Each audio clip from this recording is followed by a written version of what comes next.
Do you know how the first rockets were made and what they were used for? Before we answer that, let us understand what led to the invention of rockets and how did it invoke the idea of launching objects far up into space. The higher you go, the farther you see. Common sense, right? Back in the day, people built tall structures from the top of which they located prey, the enemy, or sometimes just to make beautiful architecture. With the invention of rockets, the whole approach of gaining height to look further changed. Of course, the first rockets were not built with the intention of exploration and discovery but were used for war. Later in the 1920s, scientists began looking into the area of space exploration by using rockets. On October 4, 1957, the Soviet Union launched the first artificial Earth orbiter, Sputnik 1. On August 5, 1959, Explorer 6 was launched by NASA, which took the first orbital photograph of the Earth. Then on April 24, 1990, the Hubble Space Telescope was launched into orbit. It enabled us to look deep into space. Launching an object into space, be it a small communications satellite or an interplanetary payload, has become an incredibly complex task, and it gets more difficult by the day. Nowadays it involves scientists planning years before space launching, and calculations are no more done on computers of the past. They require supercomputers to solve complex equations, which makes this space launches successful. So how does a space launch happen? To answer that, let us understand how a rocket functions. A rocket is a closed chamber filled with a combustible substance, also known as the propellant. Combustion of this propellant produces gases that escape through a tiny hole at the end of the rocket. Escaping gases produce a thrust that is used to overcome the forces of Earth's gravity. Scientists calculated that to launch an object into space, the object would need to reach a speed of 11.2 kilometers per second, also known as the escape velocity.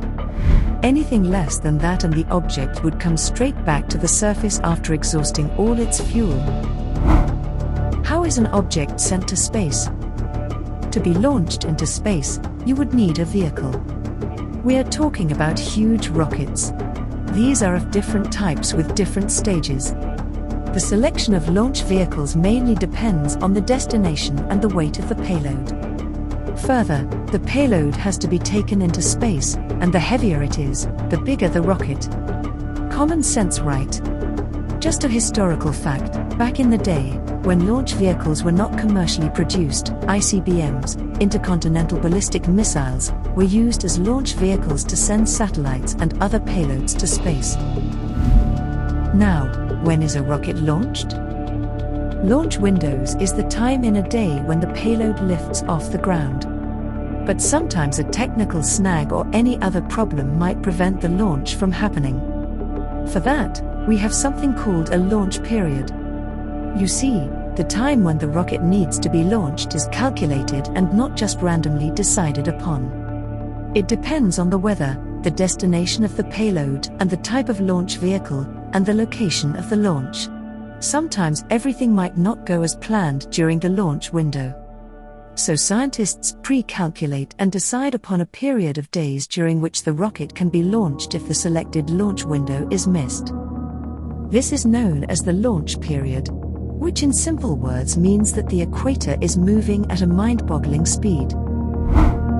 Now we know when and how a payload is sent to space. But how do we decide the location of the launch?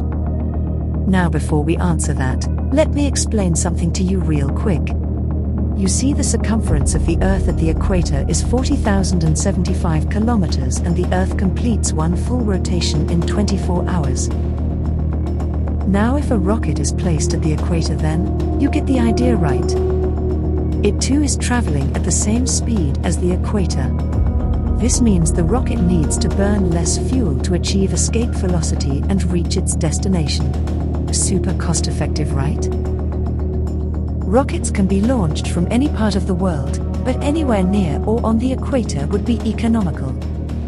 Space, from low Earth orbits to the higher ones, is crowded by other artificial satellites, and deep space missions are threatened by meteorites. To avoid collision with other satellites or meteorites, space agencies track most objects in space near Earth or in the solar system. A collision avoidance system is put into action which prevents the launch vehicle from crashing into other satellites or meteorites while traveling to its destination. A space launch is in itself a complex task.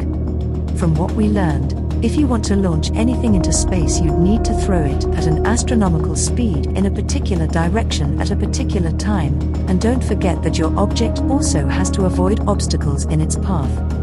Incredible, right? If you like this video, don't forget to hit like and subscribe to our channel for more related content.